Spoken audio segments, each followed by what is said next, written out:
At 49 years old, Floyd Mayweather is showing the world he still has it. In recent training footage, he moves with the kind of speed and explosive precision that would make fighters half his age take notice.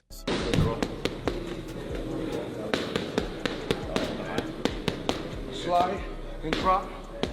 Punch it, wait till here we go. Drop, drop. Walk it, walk it, walk it. Pitch it. Pitch it. Six. Punch it. Pitch it.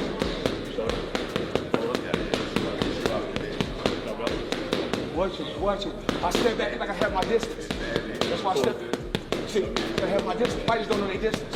You gotta know your distance. Inside the gym, Floyd looks anything but retired. Sharp, fast, and technically polished. His performances during camp prove that Father Time may not have caught up with him just yet.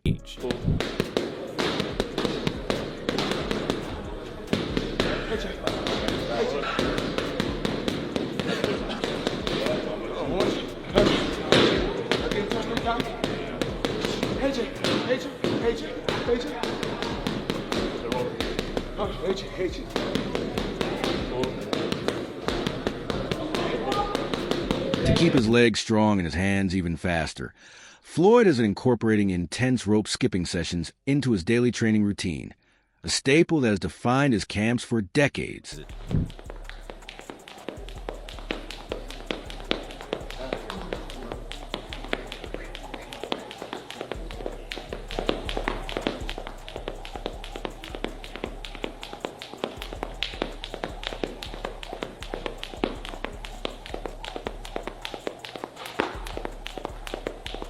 Boxing legend Johnny Nelson isn't holding back his assessment. According to Nelson, Floyd is still faster, more powerful, and sharper than Mike Tyson, and somehow looks younger doing it. He's still got the run craft. It's like me getting in the ring with a 14-year-old kid that doesn't know half as what I know, but he's got the pace, he's got the movement. And even though Floyd's 48, he'll still have more movement and pace than Mike. So then it's going to be, I want to get him. So to me, it's one of those you want to watch between your eyes. But when I heard, I thought, wow, really? But then you're going up against Floyd Mayweather. This guy was unbeaten as a fighter. He still physically has ring craft. He still physically can move about the ring and do what he has to do. I think for Mike Tyson, he's going to be very frustrated. He will want to lay a shot on him to get rid of him, but unfortunately, you slow down. Father Time gets the better of us all, and even though I think when it comes to a fan's favourite, I'm quite sure most of the fans would love to see Mike Tyson put Floyd in his place, and that's probably what will be the attraction as well. But you've got to remember, Mike Tyson's 59 years old. You've got to remember, Floyd Mayweather is still hitting the bag in the gym. He's still moving around, even though he's 48 years old. So you've got to remember Analyst Tony Jeff believes Floyd's decision to fight Mike Tyson is no coincidence. He argues that after the massive viewership numbers from Tyson's fight with Jake Paul, Floyd saw an opportunity and took it. It's like, oh yeah, I'll be able to beat him. I mean, remember when Floyd fought Manny Pacquiao? Like, he waited until Manny got knocked spark out from Marquez, and then he was like, yeah, now's my time to fight him. I just don't believe that Floyd would have fought Mike Tyson if Mike Tyson didn't fight Jake Paul. But Floyd seen that Mike Tyson couldn't hardly walk to the ring. When he got to the ring, he couldn't move around. Jake Paul was running circles around him. And that being said, I'm a huge Mike Tyson fan, like huge, but we see what Floyd's doing here. He's like, yeah, I'm going to get in there with Mike Tyson, who couldn't do anything with Jake Paul. I'm going to get millions of dollars. Well, yeah, I'm up for that. But again, I don't blame Floyd Mayweather for doing this. In boxing, I always say, there's not much money in it for the regular people like me and you if you're a fighter. But for someone like Floyd Mayweather and Mike Tyson, they earned absolutely both millions men of dollars. Are living legends of the sport. But as exciting as this matchup sound on paper, most observers agree that when you strip everything back, this fight has one driving force behind it: money. This Mayweather-Mike Tyson exhibition, and then it's going to happen April 25th in Congo. That's the plan right now. In the Congo? Wait, is Don King part of this? It's in the Congo? Let's bring him back, right? Hey, let my people go. These are the only two living icons, boxing icons. Mike Tyson is an icon. All right, Floyd Mayweather, that's debatable, but Floyd Mayweather, Manny Pacquiao, that's debate. I mean, by now they're probably icons. Mike Tyson icon versus icon in an exhibition, F it. You might as well. I want to say this, though. If you guys thought Mike Tyson was pulling punches against Jake Paul and that wasn't real, well, he ain't gonna pull no punches against Floyd. Like, that dude has shown that he hated. Remember his faint punch at Floyd? Floyd ain't moved, though. Wade Plemon isn't shy about expressing his disappointment. For him, seeing a fighter of Floyd's stature return to the ring at this stage of his life paints a picture with only one explanation: financial necessity. Those people that always thought that Floyd Mayweather had financial troubles because of the money he owed to the IRS, because of the terrible, terrible business and real estate investments that he's made, and apparently some of these have gone under, and he is owed back rent, or he is owing back rent, and he is delinquent on a lot of payments for a lot of different things right now. These things seem to have added up for Floyd, and now it's pretty apparent that not only is he doing these, bank robbery style exhibitions, but it looks like he absolutely needs to do it, which is very, very sad. Listen, I'm not the biggest fan of Floyd Mayweather as an individual outside of the ring, but I never want to see athletes have their money mismanaged or mismanage their own money so badly that they go broke in retirement, and it looks like that's kind of what's happening. And here's a snippet from Business Insider because it made me want to pay for the entire article. Tony Jeff takes it a step further. He believes this isn't just about the money, it's about ego. When the Mike Tyson and Jake Paul fight became the most watched boxing event in recent memory, Floyd couldn't stay quiet.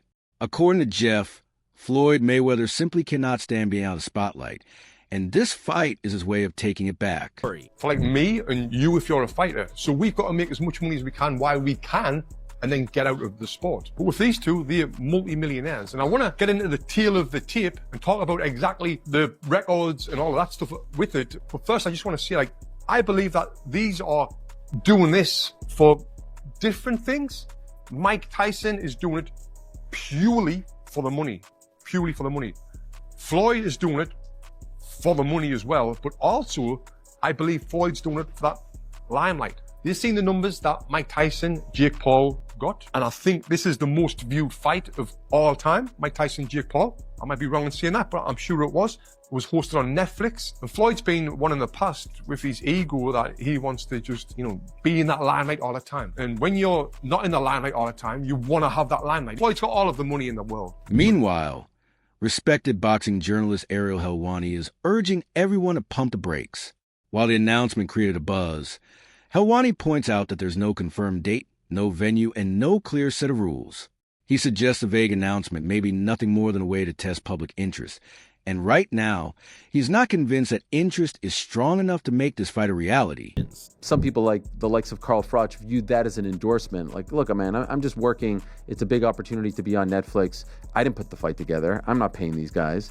So, let's chill out. But all right, I'm not going to poo-poo this. I just don't know what CSI is. And the way it was presented made me think that there was like a secondary press release to come, that they'll be involved in like some sort of like virtual boxing thing. Like, it just didn't seem real. You know why it didn't seem real? I'll tell you why. There's no date attached to it. There's no venue attached to it. Forget rules. Exhibition, not exhibition, weight. I mean, here's a guy who fought a heavyweight fighting forget all that. These things can get figured out, the fine details. The fact that it was announced, why announce something with no date or location attached to it?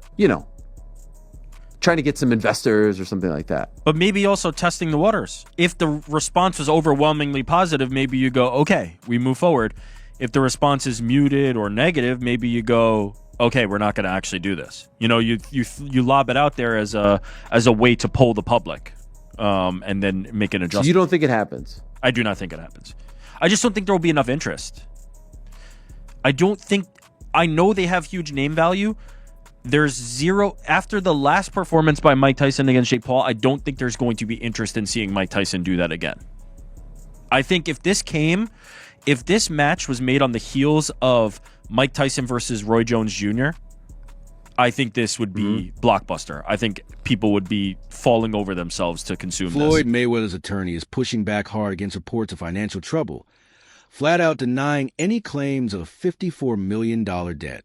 But Wade Plemon isn't sugarcoating what this fight actually is. He calls it a money grab, plain and simple.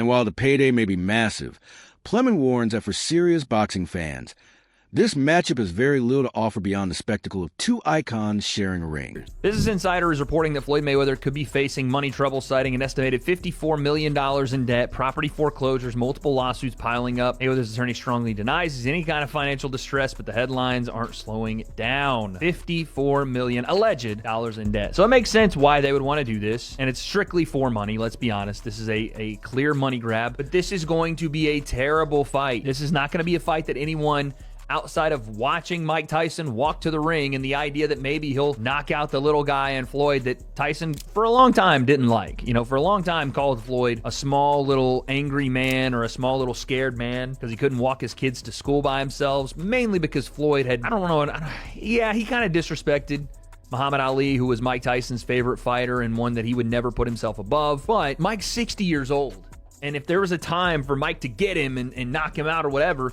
it never would have happened because they were in completely different weight classes and XYZ. If you wanted to settle it outside of boxing, that's one thing, but now they're stepping into this exhibition. Floyd Jones Jr. sees something bigger on the horizon. He believes Floyd's exhibition with Tyson is just the beginning, and that a professional return, including a long-awaited rematch with Manny Pacquiao, is becoming more likely by the day, with unfinished business still lingering from their first encounter.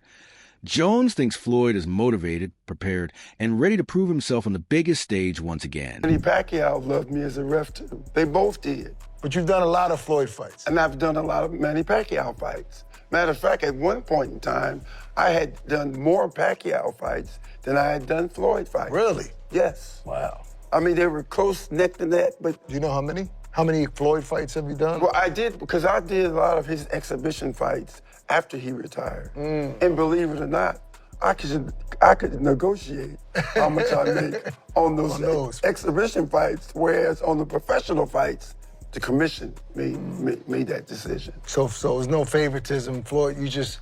That's right. And the other thing that made me favorites, on certain fights, our commission will give each camp the name of 3 referees and say, pick one. It don't mean this is the one you're gonna get. And then they'll give them the name of 5 judges and say, pick 3.